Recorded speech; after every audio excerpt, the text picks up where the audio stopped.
Cik. Shalom. Haleluya, puji nama Tuhan. Terima kasih buat kesempatan yang sudah diberikan Bapak Gembala untuk saya kembali lagi memberikan kebenaran firman Tuhan. Pada hari ini kita langsung saja saya beri judul kebenaran firman Tuhan pada kesempatan sore hari ini, dari kematian kepada kehidupan. Sekali lagi saya bacakan judulnya, dari kematian kepada kehidupan. Ya, ayatnya ada di Efesus 2 ayat 1 sampai 5. Mungkin di rumah masing-masing bisa membuka Alkitab bersama-sama. Kita cek ya di Alkitab, di kebenaran firman Tuhan. Efesus, enggak apa-apa. Efesus 2 ayat 1 sampai 5. Saya bacakan saja untuk Bapak Ibu Saudara ya di tempat ini, baik di rumah juga. Efesus 2 ayat 1 sampai ke 5. Kamu dahulu sudah mati karena pelanggaran-pelanggaran dan dosa-dosamu. Kamu hidup di dalamnya karena kamu mengikuti jalan dunia ini. Karena kamu mentaati penguasa kerajaan angkasa, yaitu roh yang sekarang sedang bekerja di antara orang-orang durhaka. Sebenarnya dahulu kami semua juga terhitung di antara mereka, ketika kami hidup di dalam hawa nafsu daging dan menurut kehendak daging dan pikiran kami yang jahat. Pada dasarnya kami adalah orang-orang yang harus dimurkai sama seperti mereka yang lain. Tetapi Allah yang kaya dengan rahmat oleh karena kasih-Nya yang besar yang dilimpahkannya kepada kita, telah menghidupkan kita bersama-sama dengan Kristus, sekalipun kita telah mati oleh kesalahan-kesalahan kita.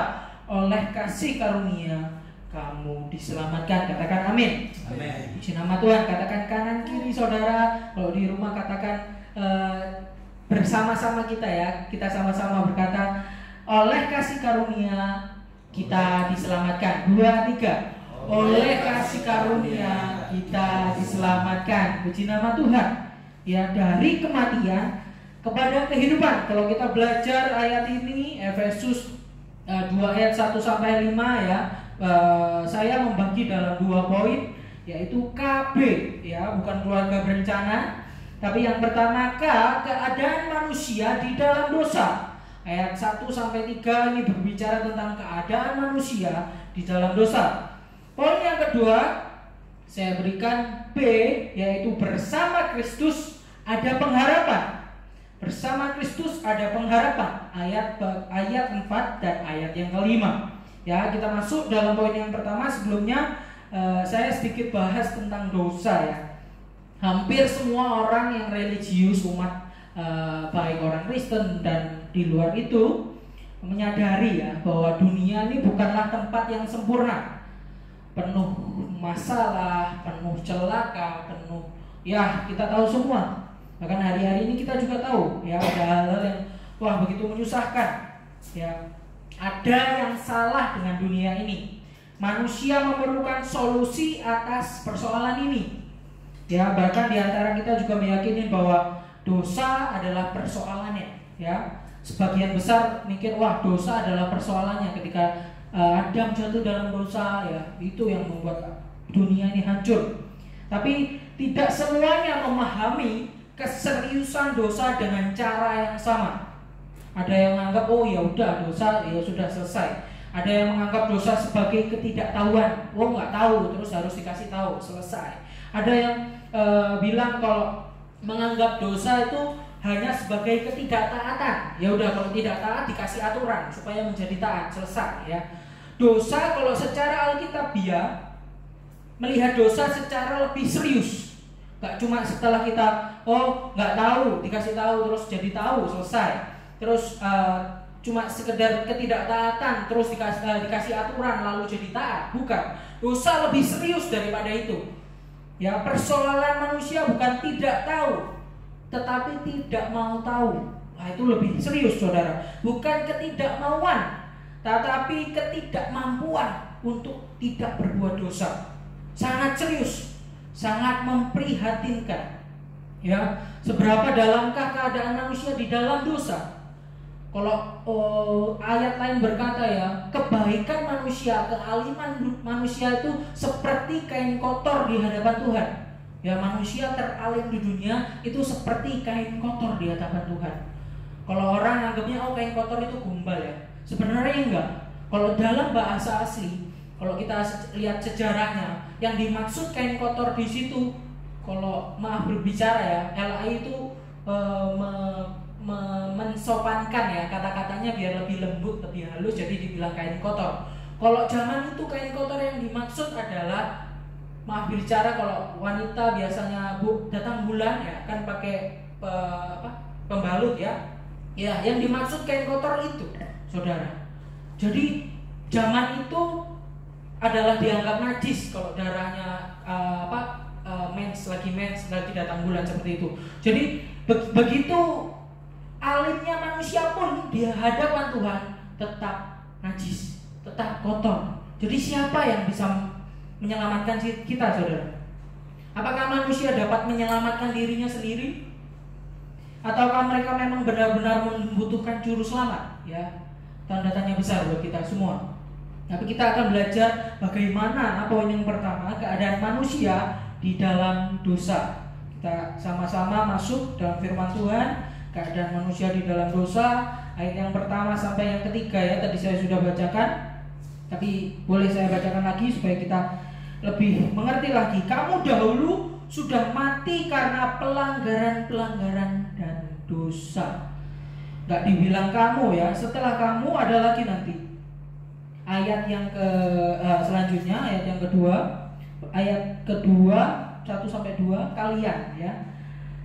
Sebab kamu dahulu sudah mati karena pelanggaran-pelanggaran dan dosa-dosamu. Kamu hidup di dalamnya karena kamu mengikuti jalan dunia ini, karena kamu mentaati penguasaan kerajaan angkasa, yaitu roh yang sekarang sudah bekerja di antara orang durhaka. Kamu dibilang jemaat di Efesus. Selain itu, Paulus juga bilang sebenarnya dahulu kami, berbicara juga orang Yahudi. Kami orang Yahudi, dan yang terakhir pada dasarnya kami adalah orang-orang yang harus dimurkai, sama seperti mereka yang lain. Artinya manusia yang hidup di dalam dosa, semua tanpa terkecuali, bukan cuma orang Israel, orang Yunani, orang Yahudi ya, tapi semua orang di dunia. Bicara tentang dosa ini, keadaan manusia yang di dalam dosa. Jadi ini adalah kondisi yang universal. Semua orang berdosa. Gak pandang bulu, gak pandang ras, gak pandang pekerjaan, gak pandang semuanya. Tapi ini bicara tentang semua keadaan manusia yang jatuh dalam dosa. Juga Paulus menggambarkan keadaan manusia di luar Kristus dengan mati karena pelanggaran-pelanggaran dan dosa-dosamu. Ungkapan ini menunjukkan keadaan yang benar-benar serius, saudara.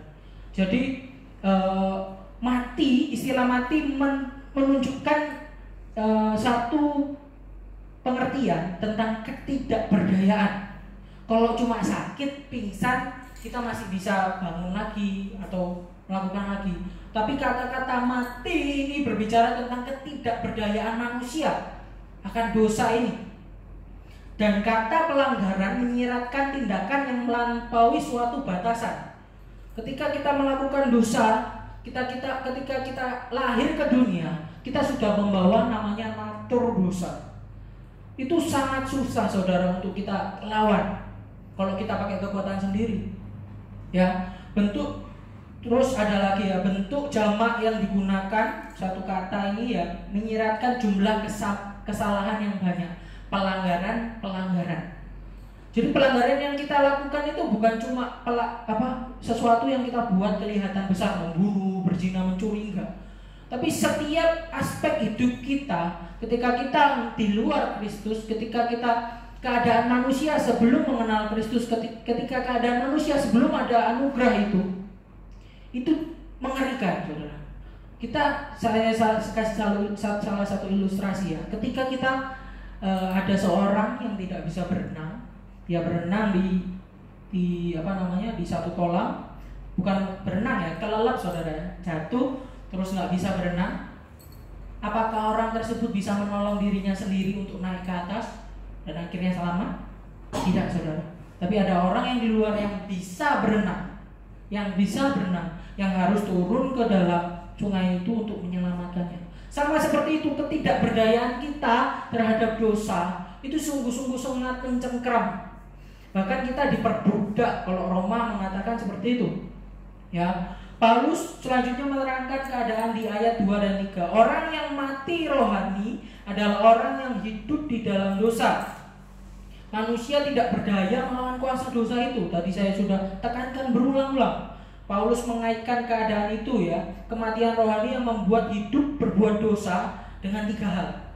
Ada 3 hal yang dikaitkan oleh Paulus dalam kematian rohani yang membuat orang hidup dalam dosa. Ya, yang pertama dunia ini, ayat 2 bagian A. Kamu hidup di dalamnya karena kamu mengikuti jalan dunia ini. Dan yang kedua iblis, ayat 2 bagian B. Karena kamu mentaati penguasa kerajaan angkasa, yaitu roh yang sekarang sedang bekerja di antara orang-orang durhaka. Bicara tentang iblis kalau kita lihat di ayat-ayat lain. Dan yang ketiga, kedagingan. Saya nggak kupas lebih dalam karena bahkan memakan waktu yang lebih lama. Tapi kita tahu ya, 3 kematian rohani yang membuat orang terus hidup dalam dosa. Yang pertama dunia ini, kita cinta uang, kita cinta Tuhan lebih, kita cinta pekerjaan lebih daripada Tuhan, kita mempunyai berhala-berhala lain di hadapan Tuhan ya, dunia ini. Yang kedua iblis, dan yang ketiga kedagingan. Ayat yang ketiga, sebenarnya dahulu kami semua juga terhitung di antara mereka ketika kami hidup di dalam hawa nafsu daging.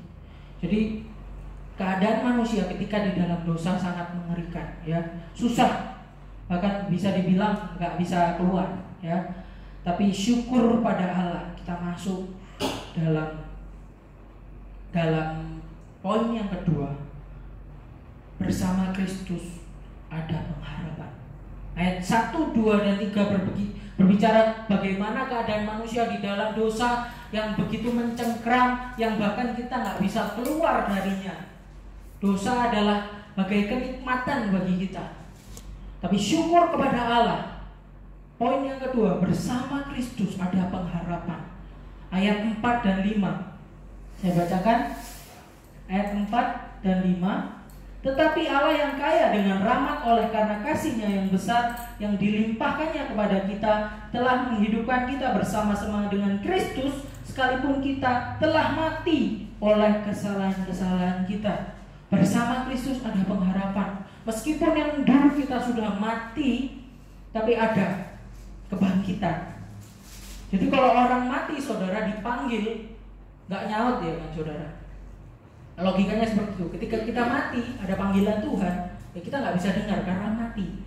Tapi syukur kepada Allah karena rahmat-Nya, anugerah-Nya terhadap orang-orang percaya yang percaya Kristus sebagai Tuhan dan Juru Selamat, dibangkitkan. Ayat yang ketiga berbicara kebangkitan rohani. Kita dibangkitkan bukan karena perbuatan kita, tapi karena Roh Kudus yang memampukan. Terus berjalan dalam proses hidup yang membuat kita sampai sempurna nanti. Ya, puji nama Tuhan. Kita punya pengharapan di dalam Kristus, saudara. Mungkin hari-hari ini banyak dari kita kurang punya pengharapan. Kita khawatir akan sesuatu hal-hal yang mungkin fana. Tapi ada kabar baik, ada Injil Tuhan berbicara tentang nanti kekekalan. Jangan khawatir, saudara. Ketika kita percaya Tuhan Yesus sebagai Tuhan dan Juru Selamat, mungkin kita pernah mati oleh pelanggaran-pelanggaran kita. Kita orang berdosa, ya. Tapi Tuhan bangkitkan dan Tuhan jadikan kita punya pengharapan yang pasti. Ya, puji nama Tuhan. Bahkan di ayat 10 saya tutup khotbah ini di ayat 10. Karena kita ini buatan Allah, diciptakan dalam Kristus Yesus untuk melakukan pekerjaan baik yang dipersiapkan Allah sebelumnya. Ia mau supaya kita hidup di dalamnya. Ketika keselamatan pasti ada dalam hidup kita, Tuhan yang memampukan kita untuk berjalan dalam kebaikan, melakukan pekerjaan yang baik yang dipersiapkan Allah sebelumnya. Ia mau supaya kita hidup di dalamnya. Mari kita sama-sama terus hidup dalam kebenaran firman Tuhan, terus mengabarkan Injil ini ya, karya keselamatan Allah. kita berdosa, kita nggak mampu menyelamatkan diri sendiri dengan perbuatan baik kita. Tapi syukur kepada Allah memberikan Yesus yang jadi manusia, mati menebus segala dosa kita, bangkit karena Allah dan naik ke surga, siapkan tempat buat kita, kirimkan Roh Kudus supaya memampukan kita melakukan pekerjaan baik tersebut. Ya, jadi kekristenan bukan tentang perubahan eksternal, cuma perubahan sikap saja, tapi berubah internal, kelahiran kembali di dalam Kristus. Dosa tidak cukup dilawan dengan aturan. Itu sudah terjadi di bangsa Israel. Dosa tidak cukup dilawan dengan aturan. Manusia membutuhkan juru selamat. Kristus Yesus sudah lahir bagi kita semua, sudah mati, sudah bangkit, naik ke surga, kirimkan Roh Kudus. Wah, luar biasa. Sekarang waktunya kita sampaikan ke teman-teman yang mungkin belum punya Kristus di dalam hidupnya. Saya bilang bukan kristenisasi ya saudara, tapi biarkan Yesus ada di dalam hidup. Mungkin teman-teman, saudara, orang tua yang belum mengenal Tuhan, kita sama-sama ajak mereka untuk mengenal Kristus Yesus. Bukan jadi orang Kristen, saudara. Orang Kristen cuma KTP pun belum mengenal Yesus, saudara. Tapi ketika kita benar-benar serahkan diri pada Tuhan, kita berjalan di dalamnya, ya kita hidup di dalamnya, kita punya pengharapan yang kekal. Puji nama Tuhan, segala kemuliaan, pujian, hormat, kemuliaan buat nama Tuhan. Firman Tuhan saya nggak panjangkan, saya langsung serahkan kepada